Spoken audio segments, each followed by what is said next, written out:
You ask Tiger to solve. This deals with linear equations with one unknown. The final result is p equals -8.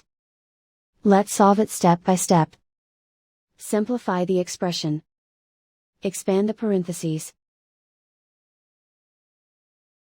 Multiply the coefficients.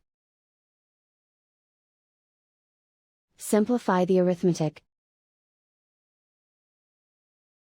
Group all constants on the right side of the equation. Add 12 to both sides.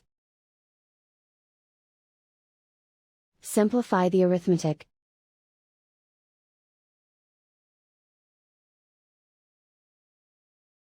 Isolate the p.